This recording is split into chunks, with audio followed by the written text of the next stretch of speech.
From CGTN headquarters in Beijing, this is The Hub with Wang Guan. Hello and welcome to The Hub on CGTN. I'm Wang Guan in Beijing. The fourth plenary session of the 20th CPC Central Committee has once again reaffirmed China's commitment to high-quality opening up, a guiding principle that will anchor the country's upcoming 15th five-year plan. This vision of openness is not only just a policy direction, it is becoming a defining feature of China's engagement with the world. That commitment was on full display last week in Shanghai at the China International Import Expo, or CIIE. As one of the world's largest trading fairs, the CIIE has evolved into a flagship platform where China turns its pledges of openness into practical action, transforming its vast market into a shared space for global cooperation, innovation, and growth. Amid global economic headwinds and rising protectionism, China's message remains clear: openness is the path to shared prosperity. Earlier, I hosted a seminar and a press conference for the World Openness Report 2025 that is part of the 8th Hongqiao International Economic Forum held alongside the CIIE. The event brought together some of the world's leading thinkers that you can think of. Zhu Min is a former Deputy Managing Director of the International Monetary Fund and former Deputy Governor of the People's Bank of China. Kishore Mahbubani is a veteran diplomat, Singapore's former permanent representative to the United Nations, and founding dean of the Lee Kuan Yew School of Public Policy at the National University of Singapore. Hamid Rashid is former head of the Global Economic Monitoring Branch at the United Nations and lead author of the World Economic Situation and Prospects. And Zhang Yuyan is academician of the Chinese Academy of Social Sciences and dean of the School of International Political Economy at the University of Cass. 好，我们第一个问题呢，先请教。 First question is for Mr. Zhu Min.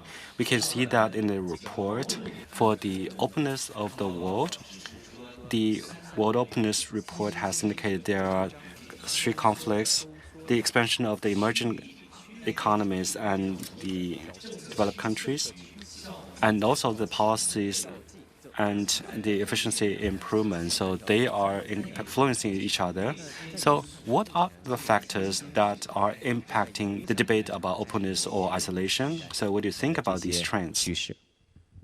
当今这个形势呢，确实是特别复杂。 That is true about the current situation. It's very complicated with multiple conflicts. Everything is integrated together. I think the interesting thing is about two dimensions. The first dimension is we are all seeing the current geopolitical uncertainty is rising, and also deglobalization. At the same time, we are seeing the power of the market, the power of development, and also the general public are pursuing for globalization. They are still playing their role. So this is a very interesting thing. For example, for trade, since the trade war initiated by Donald Trump, this is a very big event. But we can see since April, the global trade is still growing. The business number has been increased by almost 20%. That means the trade is no longer centered around the U.S. So a lot of countries and regions are trying to find trade opportunities. The report says it very well. It not only talks about the openness, but also it has the artificial intelligence, it has green technology, it has the trade flows. So it has different dimensions. For example, for the administration Trump to look at these dimensions, for example, the exit Paris Pact. If U.S. doesn't want to have the green economy, how will the world become? Sustainability is continuing, so we can see the technology, the cooperation, financing, everything is still moving forward. It's same to the trade, so it becomes a diversified landscape with multiple regional centers. So this is a change we have seen. We don't need to be pessimistic. We need to believe that we have 7 billion of people in the world. They want to lead a better life. We need to believe in that power. We need to believe in the power of the emerging countries and developing countries. They want to have development. We need to believe in the fundamental mechanism of the market. It will keep searching for new opportunities. So the result would be U.S. is isolating itself from the world. 我反而把自己孤立了。 Dr. Zhu shared a very important judgment. That is, the force of market is unbreakable. The rise of the global south is unstoppable. And there is this decentralization away from the United States, EU, ASEAN, China, doing more business with each other. Do you see this trend? I mean, how worried are you about this trend of deglobalization, given Trump 2.0? Or are you having more of a hopeful message, given these new trends of global south, of the digitals, of the green sectors? I'm going to make 3 points in response to your question to me. The first point is that I'm very glad that this preface begins by talking about how openness has been around in China for thousands of years. I mean, it talks about the Silk Route. It talks about Admiral Cheng He's famous naval voyages around the world. If there is one powerful lesson from human history, it's very clear. Societies that open up flourish. Societies that close down suffer and eventually decline. It's important to emphasize that opening up has benefited societies for thousands of years and is not necessarily a modern phenomenon. And my second point is that nonetheless, the whole process of opening up, as Zhu Min hinted, has suffered a huge shock this year. And a large part of this is due to the fact that the United States has raised tariffs on an enormous number of countries around the world. And that clearly has been a shock to the world. But at the same time, there's a very profound piece of good news that has emerged from this shock. For the first time, when the United States decided to increase its tariffs on the rest of the world, not one country has followed the United States. Not one out of 193 countries. And the fact that the other 192 countries in the world have decided to keep their economies open and engaged with the rest of the world, it's a remarkable piece of good news that we should also take on board. So the fact that the world is not retreating from openness shows that there is no deglobalization going on. The third and final point I was going to make since I come from Singapore is that I'm of course heartened to read in this report that Singapore is ranked #1 in the world in terms of openness. But it's important to understand, everyone to understand that the benefits of opening up to Singapore has been remarkable. I can tell you this, that when Singapore became independent in 1965, and I was 17 years old then, growing up in a poor family in a poor Singapore, and our per capita income then was $500. Today, Singapore's per capita income is over $90,000. And why did Singapore succeed? The simple answer is that Singapore is by far the most open economy in the world. And we are open across all the dimensions. You know, in trade, in investment, in people flows, amazing. So clearly, the message of this report, therefore, is that despite the shocks of 2025, let's keep opening up the world. Thank you. Professor Zhu and Professor Mahbubani both argued that we're not necessarily into an age of deglobalization, but de-Americanized world, where the rest of the world are keen on doing more trade, investment, and people-to-people exchanges with one another. Do you share this assessment, and also how do you look at the state of the world openness today? Openness matters, and it matters a lot, and it can actually make a huge difference. Actually, we are looking at not necessarily deglobalization, but decoupling from the US. US is to be the engine of global growth. And that has shifted since the global financial crisis. It's not new. If you look at before 2008, if the joke used to be that if the US would sneeze, the rest of the world would catch cold. But this is no longer true. There's a delink from the US growth and the rest of the world growth since the global financial crisis. I think this would probably, the current shock that we're experiencing, it will probably make this decoupling or divorce from the US economy more permanent. So I think in that sense, we would see this trend getting more entrenched over time. Countries are not following the US lead anymore. In that sense, there is quite a bit of understanding that this is not the path that most countries want to take. Because we see the openness, and Singapore is the perfect example, but there are many other examples how gradual openness helps an economy grow, because it's not just about trade that openness brings. It brings knowledge, it brings technology, because trade and investment come hand in hand, and when there's investment, there's technology transfer, knowledge transfer. So another point I want to raise here is that the trade shock can translate into shock in terms of people-to-people contact. So if we lose that, I think that's a far more longer-term impact.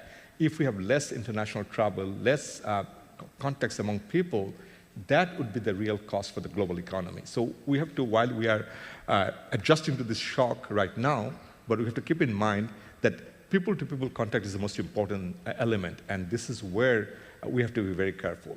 And the third and final point I would make is that related to this trade shock and the shock to international mobility is the fragility of the international financial system. If you look at this year, US dollar has lost 10% of its value vis-a-vis the major currencies. This is the weakest point in dollar in the last 50 years. And that tells us something about confidence in US dollar as an international reserve currency, which means the global economy is still very nervous about, can we trust US dollar to intermediate the trade and all other financial transactions? So that means the world would actually, while the US is withdrawing from the international trading system, it may also lose its status as the international reserve currency. The question is that we have to also think about alternative reserve currencies.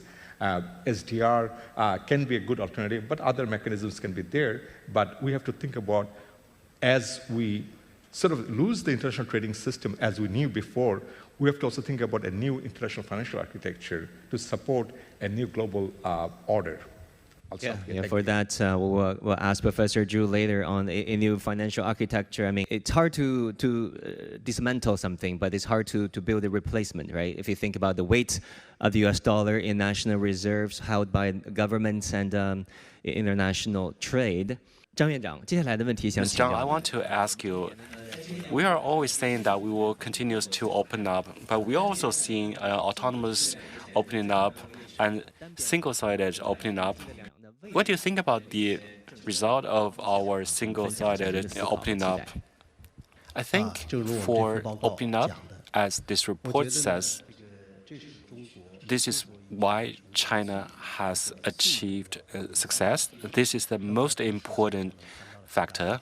Singapore from 500 to 90,000 US dollars within 50 years.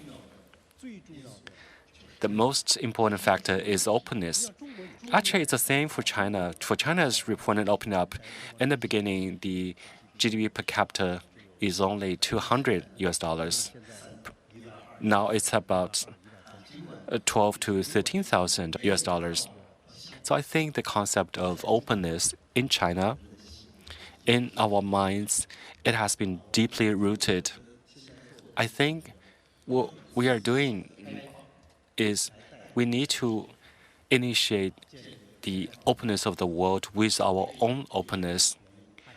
There are so many reasons for that. The most important thing is with a labor division, specialized manufacturing, so that we can have a rational allocation of the resources. Each country can get something from the trade.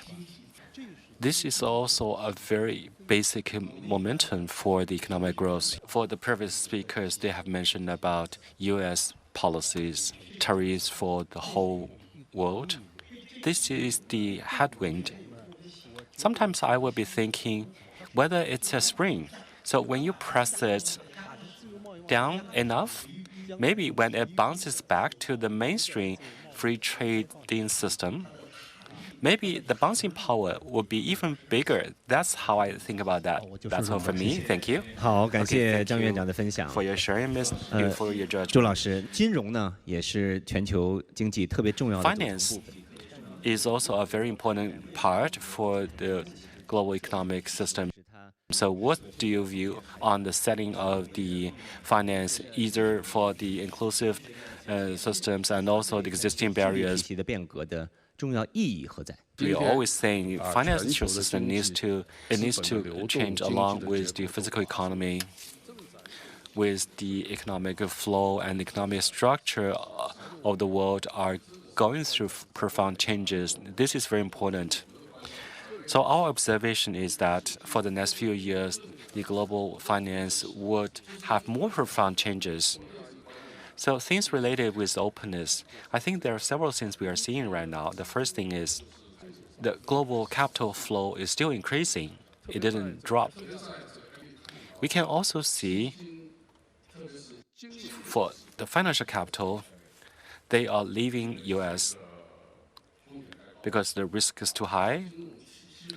The financial systems risk and their equity market risk are too high. So we are seeing very clearly the capitals are leaving US. This would also become a trend. So this is a very important thing. The third thing is China is becoming an incoming and outgoing country for FDI. So China's ODI is higher than FDI. In the past, we have become the destination for the biggest destination for FDI. So now our outgoing capital flow is higher than FDI. So Chinese capital is going towards the whole world. So this is a very important thing. Why is the Chinese capital going to the world? It's because we are supporting Chinese enterprises to build new industrial chains around the globe. So this is a very big change. For Chinese enterprises to go global, for China's industry chain to go global, and this is the private enterprises in China to go global. So we have two structures. One is about the government-supported Belt and Road Initiative. The other part is about the private enterprises that are trying to find opportunities around the globe to restructure the industrial chain. So this is a very big change. So for China, we are a very large FDI country, and it also goes along with technology and green economy. It's been favored by a lot of countries. This is a very big change. Until today, China's ODI is higher than FDI. I think that trend will continue. Kishore, it's hard to let you go without asking you a question on geopolitics and geopoliticking, about the future of multipolar world. Do you think realism will still be the predominant rule going forward, and thereby disrupting the multipolar world that we all wish to see? Very happy to address the question, because it's important to understand for a start that we are living in a very unusual era of world history. But to make it very simple, the way I describe it is that we are entering a new 3M world. This is the world of tomorrow. What are the 3 M's? The first M is that it is a multilateral world. And that's what we've been discussing. Why is it multilateral? Because our world is shrinking dramatically. As Kofi Annan, the former Secretary General, said, we live in a small global village. So if you live in one village, you need global village councils. And even though today the UN family of institutions are under tremendous attack, and we've been discussing WTO is under tremendous attack, they will bounce back because we need them. But the second M is multipolar. And when you ask me about realism, the reality is that we now live in a world where there have been massive shifts of geopolitical power. I'll give you one simple example, very clear, especially in China. In the year 2000, the combined GNP of the European Union was 8 times bigger than China in 2000. Today, European Union and China, same size. By 2050, European Union will be half the size of China. Now, very rarely in history do you get such dramatic shifts of power happening at such a quick speed as we are experiencing today, which is why the world looks confusing. But the good news is that it is becoming a multipolar world. The last M I'll mention very briefly is multi-civilizational. The re-emergence of other civilizations means that other voices will be heard around the planet too, and not just a Western voice. And so when going back to your question about the nature of our world that is emerging, you will see continued geopolitical shifts. You will continue to see economic shifts too, and also cultural shifts. So if you see big shifts happening in 3 dimensions, it's natural to feel a bit lost, but don't worry, it will all work out in the end. Thank you very much. It will all work out in the end. Hopefully that's the case. Now, Hamid, we know this year marks the 80th anniversary of the founding of the United Nations. And also recently, President Xi Jinping of China proposed the Global Governance Initiative. How do you see the synergy between the United Nations goals and the Chinese initiatives enunciated by President Xi? I think President Xi's the vision that he articulated in September, I think this is the future that he articulated.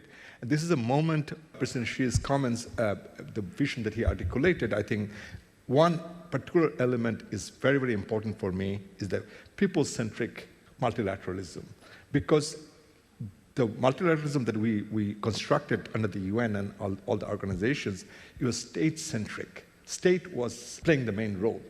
So here, I think as we move to a world where markets and civilizations and societies would interact more openly, more directly with each other, I would see that, that people-centric development agenda, people-centric vision of the world would dominate. What do we mean by the people-centric? I think this would be probably far more effective in terms of building a multipolar, multilateral system, because when you're talking about interest of individuals and businesses, there's less power dynamics as opposed to when you negotiate between states. There are always a more powerful state and then less powerful states. I think we'd probably see more of a world where an even playing field would be emerging. So in that sense, I'm very optimistic that President Xi's vision for people-centric development would probably break new grounds. And also this, in that same vision, there's an emphasis about action-oriented policies, like more results and actions. Professor Zhang, actually we're seeing Global South has become a very important force. We are seeing in your report that the contribution from the Global South the increment is about 60%. So what do you think about the future for the rising of the Global South as well as a profound impact on the global governance systems? 全球治理体系的深远的影响。你说的特别对。 You're very right. In our report, we have talked about the Global South and its contribution for the world economic growth with 60%. So I also want to see in the last 20 years, the Global South has contributed more than 80% for the world economic growth. Even if when we calculate with the current exchange rate, it's still more than 40%. So with these figures, we will be able to see the rising of the group of the Global South with a lot of support. Speaking of the global governance, which is a very big topic, we know for the World War II, the global governance systems is dominated by the developed countries, especially by US, such as WTO. So it will continue to play its role, but there's also something that needs to be improved and modified. For the Global South, in terms of global governance, there are many things they can do. For example, in WTO, actually, we really hope their reform would reflect the pursuit of developing countries. The factor of development needs to be highlighted, so the Global South can promote WTO to achieve an investment facilitation agreement for a lot of developing countries. This will be of a lot of interest. And also for the Global South, there are some organizations or some Global South representatives, like in Shanghai, we have a bank that is New Development Bank. I think for this bank, we can utilize its platform. And also, there's one that is headquartered in Beijing, that is CIIE. I think for these international multilateral investment banks, they can provide financing solutions to developing countries without political conditions.